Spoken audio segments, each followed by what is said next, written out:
Voici maintenant un programme très spécial, coproduit par le département des communications et le Bureau des archives, des statistiques et de la recherche au siège mondial adventiste, connu sous le nom de ASTR.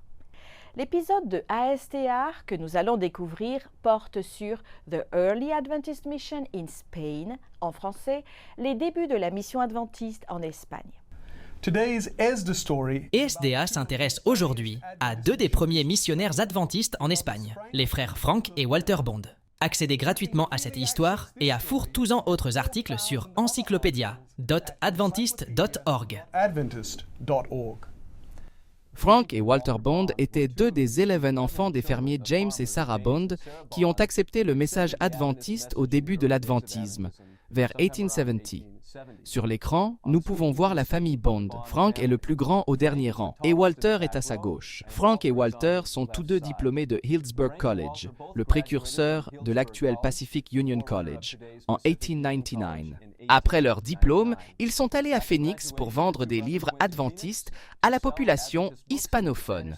Le camp meeting en Californie à Fresno, du 30 septembre au 12 octobre 1902, a été l'événement décisif qui les a orientés vers une voie missionnaire. Les réunions portaient sur les missions à l'étranger et lorsqu'un appel a été lancé pour travailler en Espagne, Frank et Walter se sont portés volontaires. Ils ont navigué vers l'Europe le 26 novembre, environ 6 semaines après la fin du camp et moins de 2 semaines après le mariage de Walter et de sa fiancée Leola.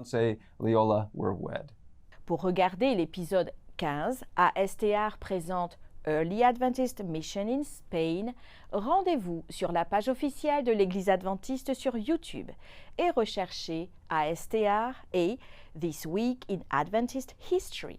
Les vidéos sont en anglais.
Nous faisons une courte pause, puis nous reviendrons dans quelques instants pour plus de nouvelles sur les activités mondiales de l'Église adventiste.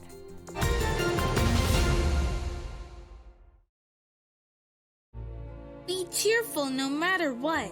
Pray all the time. Thank God no matter what happens.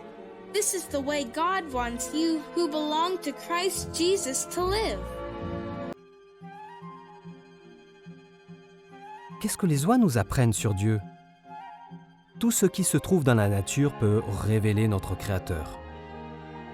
Voici 4 façons dont les oies nous présentent la nature de Dieu. Les oies restent avec leurs petits pour subvenir à leurs besoins jusqu'à ce qu'ils puissent le faire eux-mêmes, tout comme Dieu subvient à nos besoins. Les oies protègent leurs petits du danger, tout comme Dieu promet d'ordonner à ses anges de vous protéger. Les oies s'unissent pour la vie, à moins que l'une d'entre elles meure, tout comme Dieu ne nous quittera ni ne nous abandonnera jamais. Si les oies sont en danger, elles se réfugient dans l'eau, tout comme les chrétiens vont dans les eaux du baptême pour échapper à la mort certaine du péché et sortir dans une vie nouvelle en Christ qui offre gratuitement l'eau de la vie. Lors de vos prochaines sorties dans la nature, cherchez dans la création de Dieu ce qui montre qu'il se soucie de chacun de nous.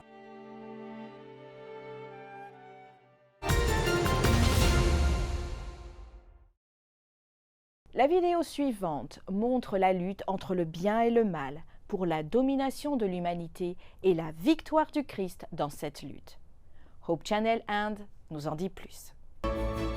On June 8th, Le 8 juin, le deuxième jour de la réunion, les gens ont été touchés par la vérité du reste de la part du serviteur de Dieu, un message palpitant et émouvant qu'il venait de recevoir. by his message.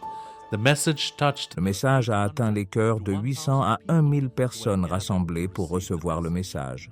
after the meeting was over. Après la fin de la réunion, elles ont été invitées à la prière de délivrance. Durga, a woman, came. Durga, une femme, s'est approchée. Son nom prouve qu'elle appartient à la communauté hindoue. She had the name of a Hindu. Elle portait le nom d'une déesse hindoue. Alors que les pasteurs commençaient à prier pour elle, la femme, possédée par un démon, a crié et hurlé. Le pasteur et les autres membres de l'équipe ont prié avec plus d'ardeur. 4 autres personnes possédées ont rejoint l'équipe de prière et ont aussi crié et hurlé. Started to scream and shout. There was Le silence était absolu, on aurait pu entendre une épingle tomber. power of the Holy Spirit. All of them. Par la puissance du Saint-Esprit, tous furent libérés des attaques démoniaques. Deliverance was witnessed by the Cette délivrance miraculeuse fut observée par les 800 à 1000 personnes présentes, a profondément marqué les esprits, montrant que Jésus-Christ est le vrai Dieu vivant. La puissance de la prière a brisé les liens de Satan. bonds of Satan were broken. The family's sadness La tristesse de la famille s'est transformée en joie par la puissance du Dieu vivant. Durga et sa famille ont donné leur cœur à Jésus. gave their hearts to Jesus. Elle réside dans un village où il n'y a pas d'église adventiste. Every Sabbath Chaque sabbat, une église de maison se tient dans le village où elle habite. in the new village, Loué soit Dieu, grâce à cette réunion, un nouveau village a découvert Jésus. a new village has known about Jesus. L'Église adventiste du 7e jour au Myanmar a organisé une conférence de 2 jours sur les affaires publiques et la liberté religieuse, Parle, à Yangon. L'événement était axé sur le thème « Parle étant sa portée avec Dieu grâce à la prière ». Il a réuni des dirigeants adventistes locaux ainsi que des représentants de diverses missions et églises à travers le pays. Le pasteur Nelson Paulo, directeur de Parle pour l'Église adventiste dans la région du sud de l'Asie et du Pacifique, a prononcé le discours principal en mettant l'accent sur le rôle de la prière pour guider des individus face aux défis de la société. La conférence a proposé des discussions animées par des sujets tels que le soutien des groupes religieux à la liberté, le dialogue interreligieux pour l'harmonie, et les responsabilités des autorités publiques dans le respect des croyances diverses. Elle s'est conclue par un appel à l'action pour les participants afin de partager les idées et les discussions dans leur communauté afin de promouvoir la compréhension, le respect et la collaboration tout en préservant la liberté religieuse et les droits de tous les citoyens. Rendons-nous à Madagascar, un pays insulaire situé au large de la côte de l'Afrique de l'Est. Nous y rencontrons Ranja, une ancienne sorcière qui a donné sa vie au Christ grâce à l'influence de la Radio mondiale adventiste. Depuis lors, elle implante des églises et gagne des âmes. Rencontrez Ranja, la sorcière de Madagascar. Bébé, elle a été consacrée au diable.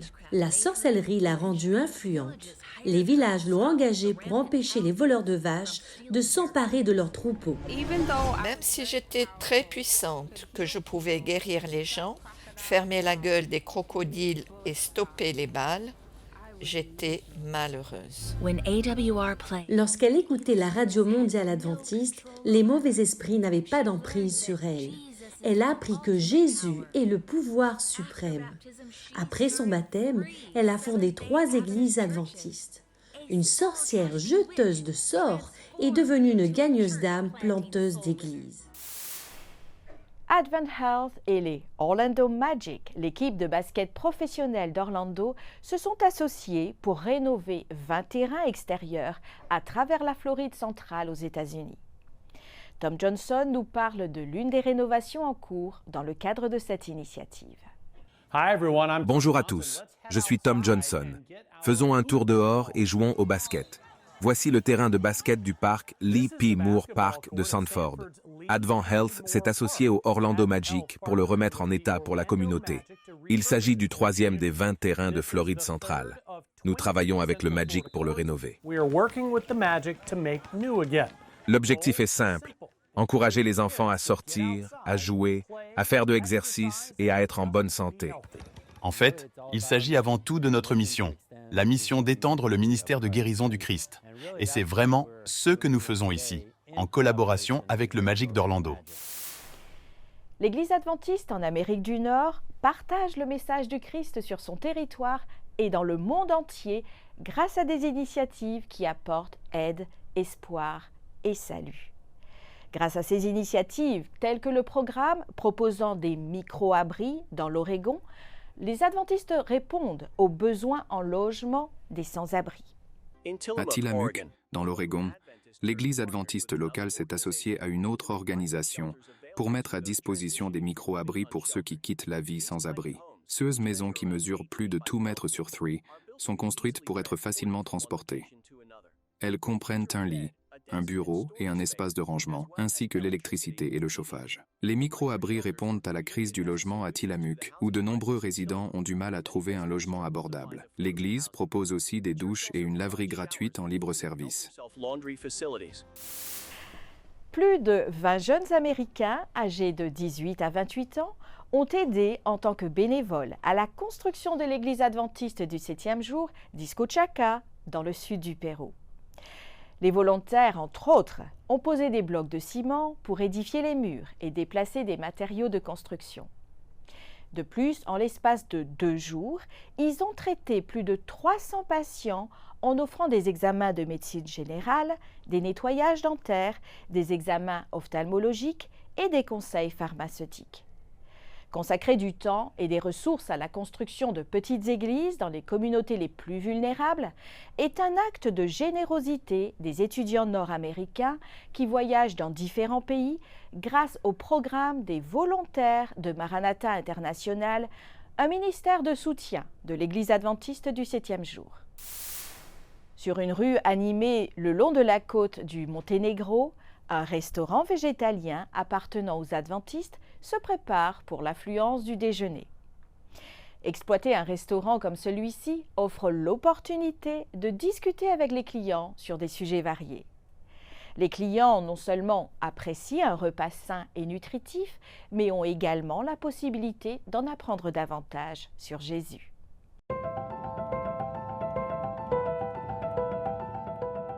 Dans une rue très fréquentée du Monténégro, un restaurant végétalien appartenant à des adventistes se prépare à la ruée du Midi. Le littoral du Monténégro attire des visiteurs de tous les Balkans. Ce restaurant est un endroit populaire pour les touristes et les habitants de la région pour prendre un repas savoureux. Les repas sont préparés avec soin et seuls les meilleurs ingrédients sont utilisés. L'exploitation d'un restaurant comme celui-ci donne l'occasion de discuter avec les clients de divers sujets. En ce qui concerne notre mission, il est très intéressant de noter que lorsque nous avons commencé, on nous a immédiatement demandé le dimanche « Pourquoi êtes-vous fermé le samedi? Pourquoi fermez-vous plus tôt le vendredi ?» Et c'était une excellente occasion de leur parler de la loi de Dieu et de leur expliquer pourquoi le jour du sabbat est important pour nous. Et nous ne respectons pas seulement le jour du sabbat, mais nous respectons les lois de Dieu sur la santé. La plupart viennent pour la nourriture, mais certains repartent avec encore plus. Et il y a aussi d'autres informations sous forme de littérature qu'ils peuvent trouver sur de nombreux sujets. Nous avons par exemple un livre « Si une mère vient avec des enfants ». Nous parlons de l'éducation et du fait que nous avons la possibilité d'éduquer les enfants de la bonne manière. Si nous parlons de santé, nous avons des livres en russe et en serbe qui parlent de la santé et du tabagisme. Ces livres donnent des conseils sur une bonne santé physique, mentale et comment développer sa personnalité. Tout au long de la pandémie, les employés des restaurants ont distribué des bibles et des livres sur l'esprit de prophétie, suscitant la curiosité de nombreux clients qui ont posé des questions sur l'Église adventiste du 7e jour. Une fois les restrictions liées à la distance sociale assouplies, le restaurant a commencé à proposer des expériences en personne à la communauté.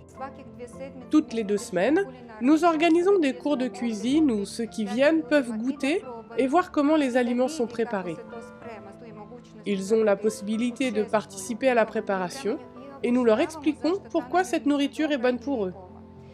En se mêlant aux gens et en répondant à leurs besoins, les centres d'influence urbains tels que celui-ci mettent en œuvre les premières étapes de la méthode de ministère du Christ. Ils permettent de construire des ponts, donnant ainsi la possibilité d'apprendre à connaître Jésus à ceux qui y viennent. Dieu appelle chacun d'entre nous à diffuser un message d'espoir à ceux qui nous entourent. Comment pouvez-vous relier votre entreprise, vos loisirs ou vos activités quotidiennes au ministère ? Heroes. C'était le thème d'une école biblique de vacances organisée par l'église adventiste de Bacău à Sărbaneți en Roumanie. Le nom de l'événement fait allusion au célèbre jeu de questions-réponses bibliques de l'église adventiste du 7e jour qui enseigne des leçons sur les personnages de la Bible de manière ludique et contemporaine. Les enfants âgés de 2 à 14 ans ont étudié chaque jour un personnage tel que Myriam, Samuel et Rhoda. Dans le cadre de ce programme, le logo Heroes a été imprimé sur des t-shirts ainsi qu'un code QR permettant de télécharger les diplômes délivrés à la fin des études. Les enfants participants et les aides qui ont mis ce programme en place ont loué Dieu pour cette école biblique de vacances. Je n'ai pas honte de l'Évangile est notre moment musical de cette semaine. Le chant est interprété par Shanley Nicole Caballero Gunida et a été diffusé pour la première fois lors de la session de la Conférence Générale 2022 à Saint-Louis dans le Missouri aux États-Unis. Shanley vient des Philippines et est membre de l'Église adventiste du 7e jour dans la région Asie-Pacifique Sud. We were a harbor for those who are lost.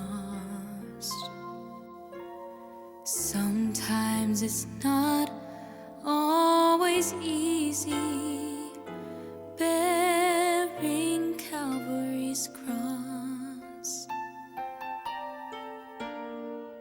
We've been ridiculed by those who don't know Him, and mocked by those who don't believe. Still I love standing up for my Jesus, 'cause of all that He's done for me. That's why I am not ashamed of the gospel of Jesus Christ. No, I am not afraid to be counted, and I'm willing to give my life. See, I'm ready to be all He wants me to be. Give up the wrong for the right. Merci d'avoir suivi ANN. Rejoignez-nous la semaine prochaine pour plus de nouvelles du siège de l'Église adventiste du 7e jour. Saviez-vous que l'Église adventiste du 7e jour a une chaîne YouTube où vous pouvez regarder ANN vidéo, ANN in Depth et plein d'autres vidéos étonnantes sur la prophétie, la santé et l'étude de la Bible? Cliquez sur le bouton s'abonner pour ne jamais manquer une nouvelle vidéo. Vous pouvez également nous laisser un commentaire ou un sujet de prière. Une équipe prie pour vous, 24 heures sur 24 et 7 jours sur 7. Avant de nous quitter, voici une bonne nouvelle tirée de Ésaïe, chapitre 26 et verset 3. À celui qui est ferme dans ses intentions, tu assures une paix profonde parce qu'il se confie en toi. Ainsi s'achève notre programme de cette semaine. N'oubliez pas que vous pouvez toujours visiter adventiste.news/fr pour des nouvelles quotidiennes et des vidéos. À la semaine prochaine pour d'autres nouvelles de foi, d'amour et d'espérance. Que Dieu vous bénisse.